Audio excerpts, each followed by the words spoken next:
Vamos imaginar que a gente tem aqui um copo, tudo bem? E nesse copo a gente vai colocar um líquido, por exemplo, água, tá? A gente tem um líquido e esse líquido é água. A primeira coisa que a gente tem que saber nesse líquido, quando a gente está falando aí de hidrostática, né? É que a velocidade desse líquido ela é zero. Claro, o líquido está parado. Se o líquido está parado, a velocidade dele vai ser zero. Acontece que se eu mergulhar, por exemplo, algum objeto dentro desse líquido, por exemplo, um pedaço de metal ou algum objeto, né? Vai surgir dois conceitos físicos que nós vamos precisar saber, tá? Quais conceitos físicos são esses? O primeiro conceito que a gente vai precisar saber, ele se chama... não, eu vou apagar isso aqui. Densidade.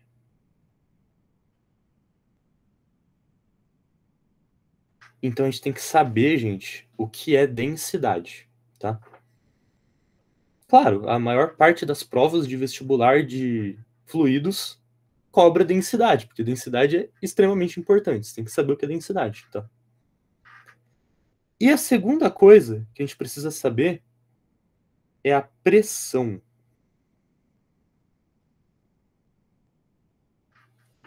Tudo bem? Densidade e pressão. Acontece que todo objeto que é inserido dentro de um fluido, o fluido faz uma pressão nele. Tudo bem? Não importa o objeto. Se você mergulhar um objeto dentro desse fluido, o fluido vai fazer uma pressão nele. Então vamos começar a desvendar. O que é densidade primeiro, né? Então vamos começar a falar de densidade. Então densidade aqui é a primeira coisa que a gente vai ver hoje. Deixa eu mudar de folha. A densidade de um fluido, né? Ou densidade de um corpo, por exemplo, ela é representada por duas letras, dependendo do livro que você usar. A primeira letra pode ser o Mi. Se você lembrar, esse Mi, ele já apareceu lá na força de atrito, que a gente estudou ele, né? Então aparece o Mi como densidade. A outra letra que a gente também pode usar para se referir de densidade é o próprio D. D de densidade. Tudo bem? Como no nosso curso a gente já usou o Mi para indicar o coeficiente de atrito, lembra lá no capítulo 2? Coeficiente de atrito. Existe o coeficiente de atrito estático e o coeficiente de atrito dinâmico. A gente não vai usar ele. A gente vai optar por estar usando o D. Tudo bem? Então a densidade para a gente, ela será o símbolo que a gente vai usar para falar de densidade será a letra D. Tá aí. Qual é a fórmula da densidade? A densidade ela vai ser a massa dividido pelo volume. Essa equação guarde com carinho, porque você precisa saber dela, tudo bem? Todo vestibular positivo, Enem, Federal ama cobrar essa fórmula, tá? Federal ama, você tem que saber essa fórmula. Tipo, fórmulas que você precisa saber. Segunda lei de Newton, MRU, MRUV, trabalho, as fórmulas de energia, densidade é uma delas. Você tem que saber o que é densidade. Falou de fluidos, você tem que saber a fórmula da densidade. Densidade é massa dividido por volume, tá? Qual que é a unidade de densidade? Vamos colocar aqui, ó. Qual que é a unidade de densidade? Bom, a unidade de massa é quilos. A unidade de volume é metros cúbicos. Tudo bem?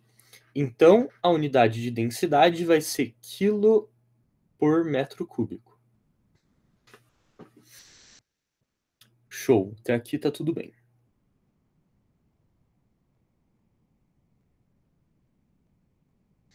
Tudo bem? Densidade é isso. Densidade é a razão da massa dividido pelo volume. Se eu quiser saber, por exemplo, qual é a densidade do meu líquido, aqui, por exemplo, eu coloquei água, mas poderia ser óleo, poderia ser mercúrio, poderia ser outro líquido, né? Como que eu faço para saber a densidade dele? Você pega a massa e divide pelo volume dele. Você acha a densidade. Tudo bem?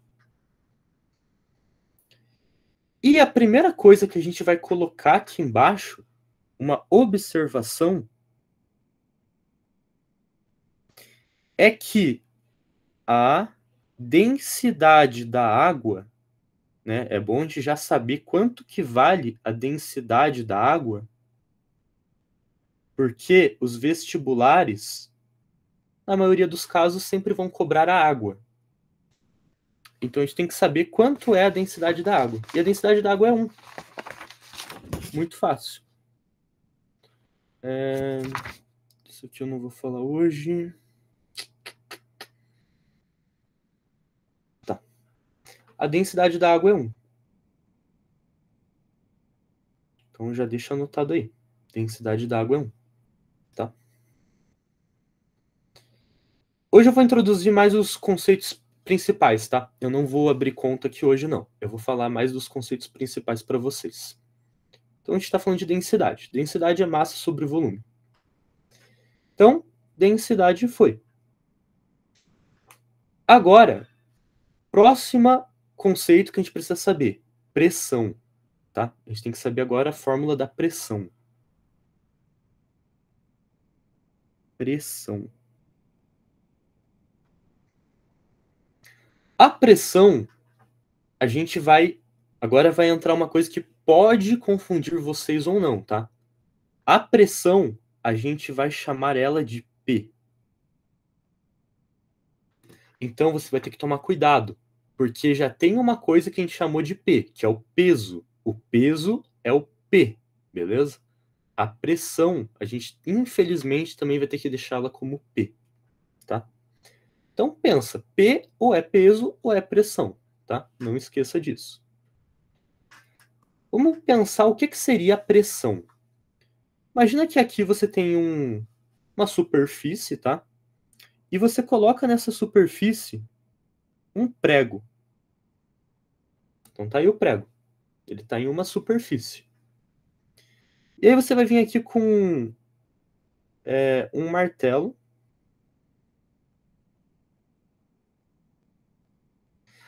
E você vai bater nesse prego, tudo bem? Você vai aplicar uma força nesse prego. Tá aqui, ó. Então você está aplicando uma força nesse prego. Você vai aplicar uma pressão nesse prego, tudo bem? A pressão que tu for aplicar é uma força que está sendo aplicada em uma certa área.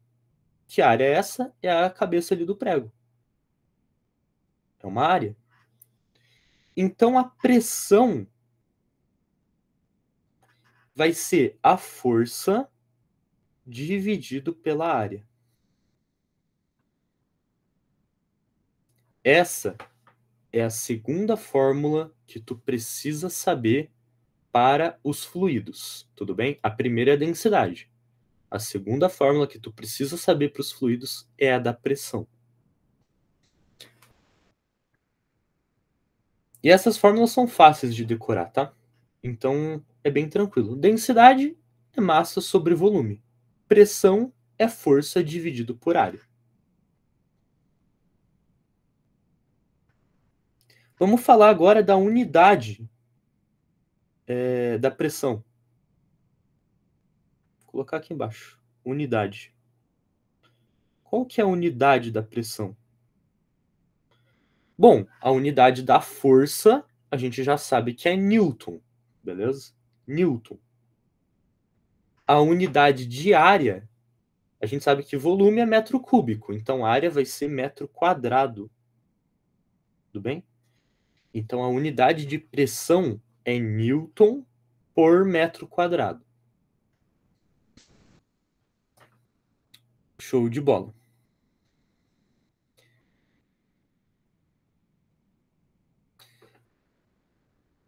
Uma forma da gente pensar e entender o que é pressão. Deixa eu ver.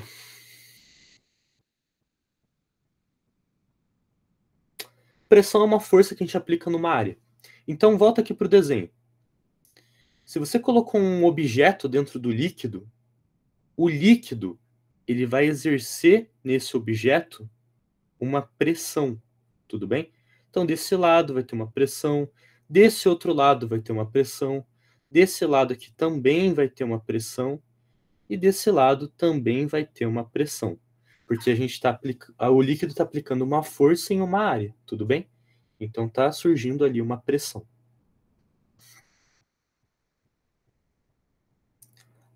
Tá.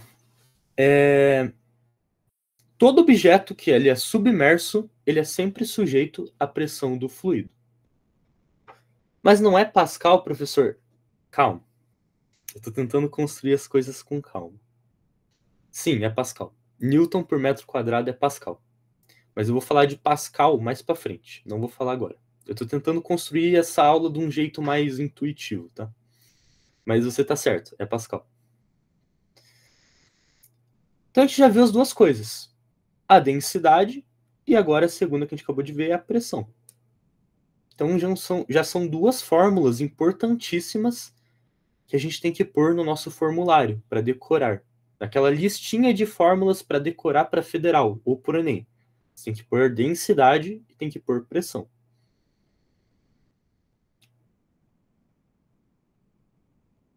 Acontece, já que a gente já está falando de pressão, né? Que existe uma pressão natural, digamos assim. Que pressão é essa? É uma tal de pressão atmosférica.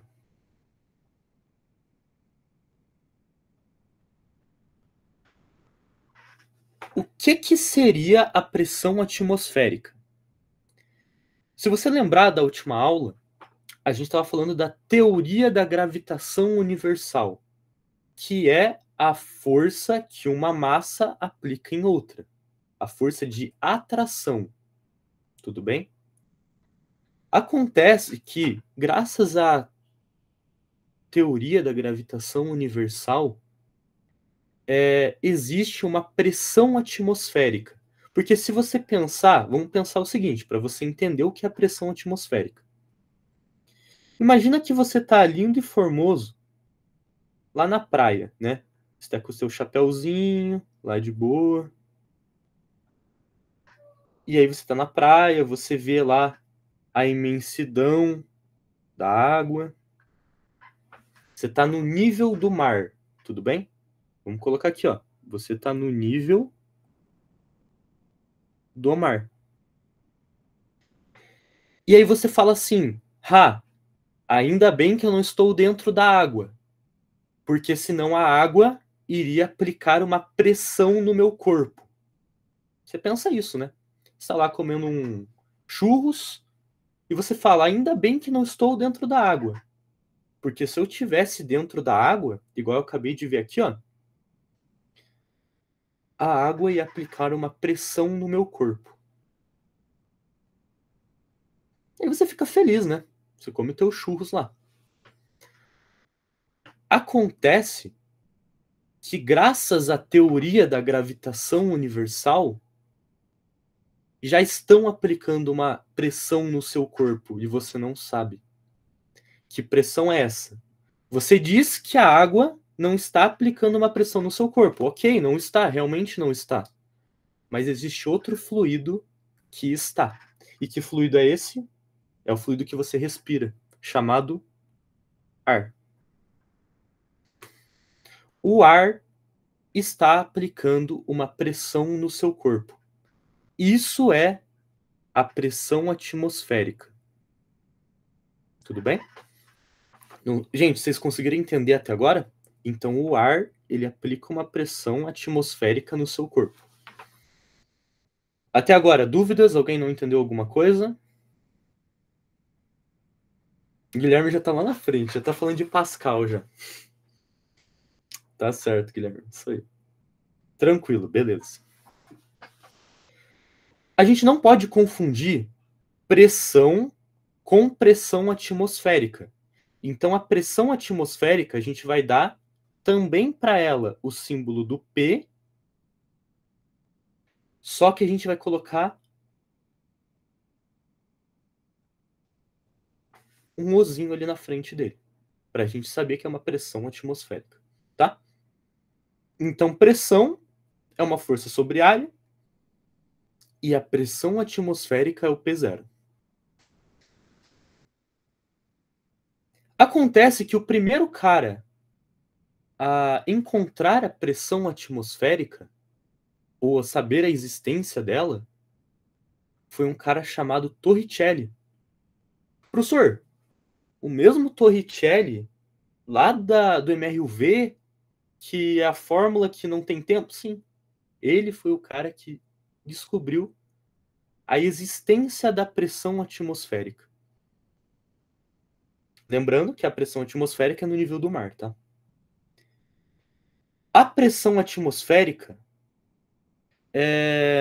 ela é equivalente a 1 atm. O que é 1 atm? Uma atmosfera, tudo bem? Essa é a unidade que é muito usada pelos vestibulares, uma atmosfera. Só que a gente sabe que a unidade de pressão é Newton por metro quadrado, tudo bem? Então isso é equivalente a 10 elevado a 5 newtons por metro quadrado. Tudo bem? Então a gente colocou a unidade de uma atmosfera na unidade que a gente conhece de pressão, que é Newton por metro quadrado. Então tá aí. Então beleza. Cara, agora eu não quero dar um medo em você, tá? Mas eu quero que tu pense. Se você está aqui, imagina a quantidade de ar que existe em cima do seu corpo. Tudo bem? Não é pouco. Na verdade, muito pelo contrário. É muito ar que existe em cima de você. Você é uma formiguinha perto da quantidade de ar que existe em cima do seu corpo. Tudo bem? Professor, mas eu ouvi falar no jornal, em algum lugar, que quando eu subo uma montanha,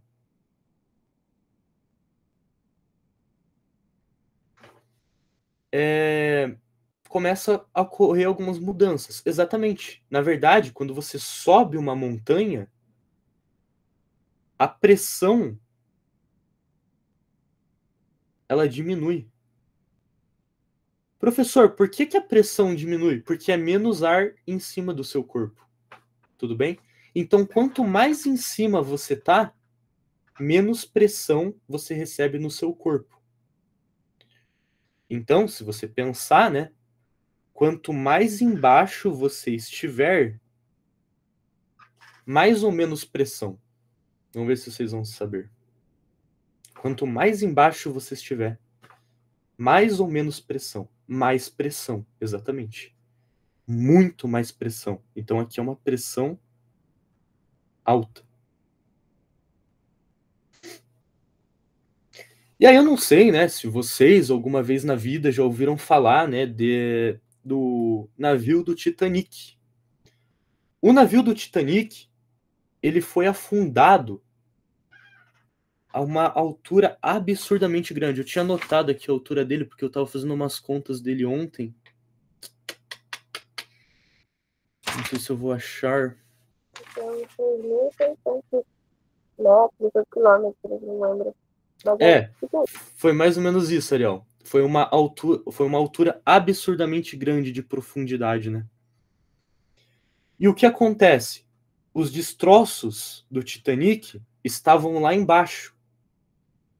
E que a empresa lá da OceanGate, né, que é a empresa do submarino que visita os destroços do Titanic, fez? Eles foram descer para olhar os destroços, né? Então aqui está o submarino. Cara, se você já tem uma coluna de ar gigantesca em cima de você, que é, no caso, né, uma atmosfera, por que você vai descer? Você vai descer, claro, porque é bonito, mas a matemática já fala para você não desça. Porque se você descer, o que vai acontecer? A pressão vai aumentar. Resumo da ópera, né? Os caras desceram, se eu não me engano, acho que foi 5 milionários, né? Porque para você ir no submarino, você tinha que ser milionário. Ainda bem que eu sou pobre, porque eu não iria nem ferrando. Os caras desceram, e quando eles desceram, a pressão foi tão grande, mas tão grande, que eu perdi a minha conta do cálculo aqui. Eu tinha feito aqui o cálculo, deixa eu ver. Peraí, tá em uma dessas folhas, achei.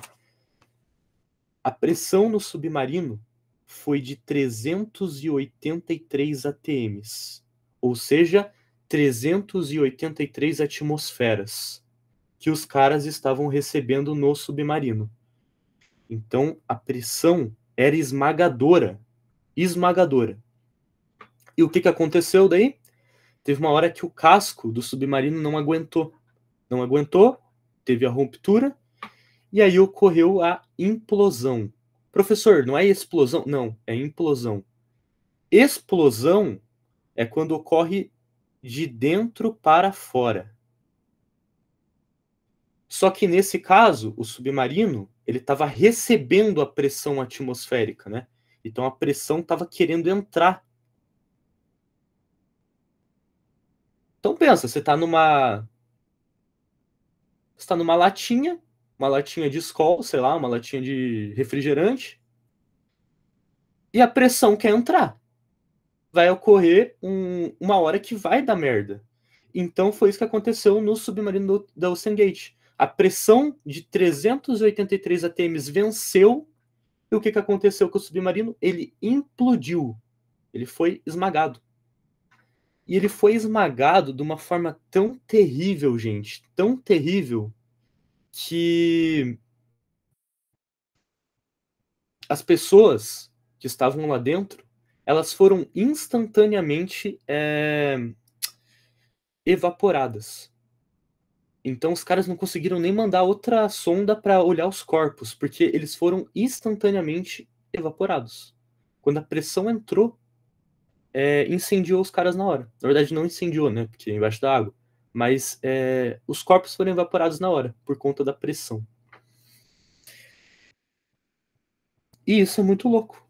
Então é só para vocês. Eu estou explicando isso, né? É claro que eu estou tentando fazer você começar a pensar nas fórmulas que vão vir para frente, né? Então você já percebe o seguinte: a pressão, ela depende do quê? Ela depende da quantidade de fluido que tem em cima do seu corpo. Tudo bem? Vamos pensar num negócio simples para a gente concluir nosso raciocínio que a gente teve agora. Perceba, física é isso, tá? As equações, as fórmulas, elas vêm para nos dar um suporte matemático. Mas a física é você entender o que está acontecendo, tá? Vamos pensar que agora eu tenho o mesmo recipiente de antes, eu tenho água, e eu quero que vocês me respondam agora. Gente, aonde a pressão vai ser maior? No ponto A ou no ponto B?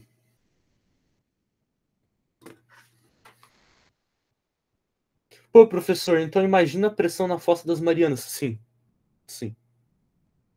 Ah, e que bom que vocês já responderam certo. No ponto A. Por que que é no ponto A?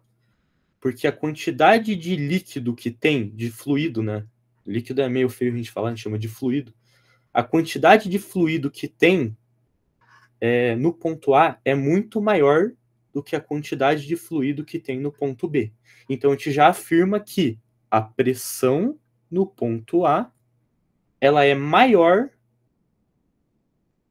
que a pressão no ponto B. Cara, isso é muito louco.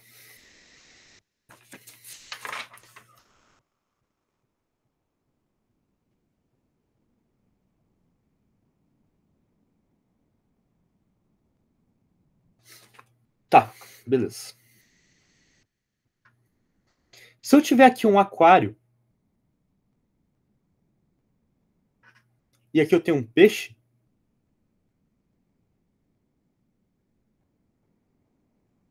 não sei desenhar um peixe, mas vamos supor que é um peixe bem feio, mas é um peixe, né?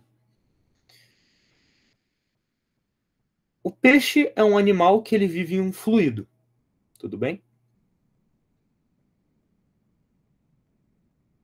Como existem peixes, igual o Guilherme disse, que vivem lá na Fossa das Marianas. A Fossa das Marianas é um dos lugares mais profundos que a gente tem, né? Imagina você trazer um animal que vive lá embaixo para aqui em cima. Então, a primeira coisa, ele já vai estranhar a pressão absurdamente, porque ele está acostumado a viver lá embaixo, onde a luz não bate, ele vive no escuro, e ele tem uma pressão que o corpo dele já está adaptado. Imagina você trazer ele e colocar num aquário na tua casa, por exemplo.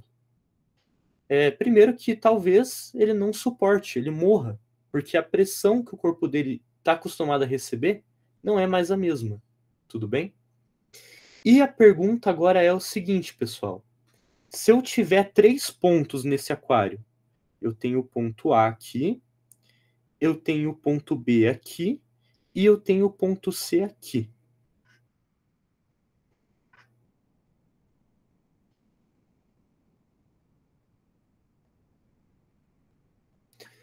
Pergunta. Vamos supor que agora você está fazendo um vestibular e o vestibular te deu esse exemplo do peixe que eu acabei de falar. E ele está perguntando aonde a pressão é maior, no ponto A, no ponto B ou no ponto C. Acontece que nem aquele peixe bolha, fica todo desfigurado. Exatamente. Gente, aonde a pressão é maior? Qual desses 3 pontos a pressão é maior? No ponto A, no ponto B e no ponto C.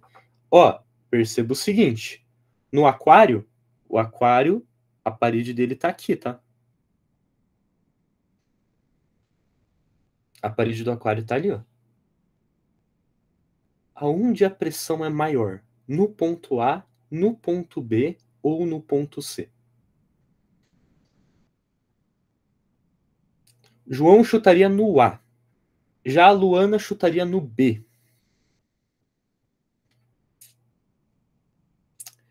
Gente, vocês têm que concordar comigo que a pressão, tanto no ponto A, tanto no ponto B, tanto no ponto C, ela tem que ser a mesma.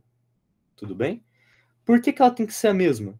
Porque a gente viu aqui em cima que a única coisa que faz a pressão aumentar é a quantidade de fluido que existe em cima do corpo. Tudo bem? Nesse caso, eles estão todos na mesma linha. Tudo bem? Então a quantidade de fluido para o A é a mesma para a quantidade de fluido do B, que é a mesma para o C. Não importa se está mais para o ladinho aqui, ou se está para cá, ou se está aqui, ou se está do outro lado. Sempre a pressão vai depender apenas da altura. Tudo bem? Então a resposta não tem pressão maior. A pressão de A é igual à pressão de B, que é igual à pressão de C. Vestibular ama fazer essas pegadinhas, tá? Vocês têm que saber isso. A pressão do A tem que ser igual à pressão do B, tem que ser igual à pressão do C. Tudo bem? Os vestibulares amam fazer essas pegadinhas. Pensa, para a pressão ser maior, tem que ter mais fluido, mais líquido em cima do ponto. Tudo bem? Se não tiver mais, a pressão vai ser igual. Então, vale a pena a gente escrever, gente,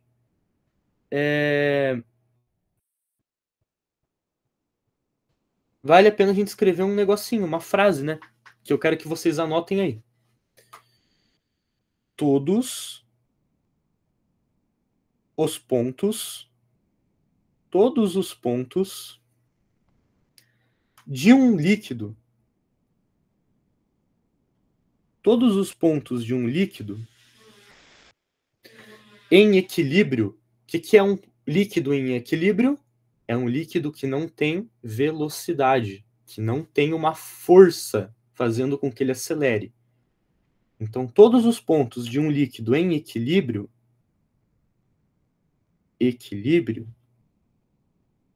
vamos escrever aqui, né? O que é um líquido em equilíbrio? Parado. Todos os pontos de um líquido em equilíbrio, sobre a ação da gravidade, sob a gravidade, todos os pontos de um líquido em equilíbrio, ou seja, parado, vírgula, sob a ação da gravidade, possuem a mesma pressão. Na verdade, aqui não tem vírgula. A vírgula é depois aqui da gravidade. Possuem a mesma pressão. Tudo bem? Acontece, gente, que isso aqui que eu acabei de falar para vocês é o primeiro teorema que a gente vai ver na hidrostática, que é o teorema de Stevin. Tudo bem? Vestibular ama cobrar. Cara, é isso que eu tô falando. Os vestibulares, se eles forem cobrar fluidos, e eles vão colocar um desses 3 teoremas para tu. O de Stevin, o de Pascal ou o de Arquimedes. Tudo bem? Hoje a gente começou a falar de fluidos e viu o de Stevin. Só que eu ainda vou abrir o teorema de Stevin. Ele é uma fórmula. A gente vai ver o teorema de Stevin na prática. Tudo bem? O que eu estou fazendo aqui é uma construção do capítulo 4 para vocês, tá? Então, anote essa frase que está aqui, ó. Todos os pontos de um líquido em equilíbrio, ou seja, parado, sob a ação da gravidade, possuem a mesma pressão. Professor, não entendi. Cara, o que eu estou falando aqui nessa frase é o seguinte: se você tiver uma linha reta, uma linha horizontal, e você tem o ponto A, o ponto B e o ponto C, eles vão ter a mesma pressão. A pressão do A vai ser igual à pressão do B, que vai ser igual à pressão do C. Tá bom?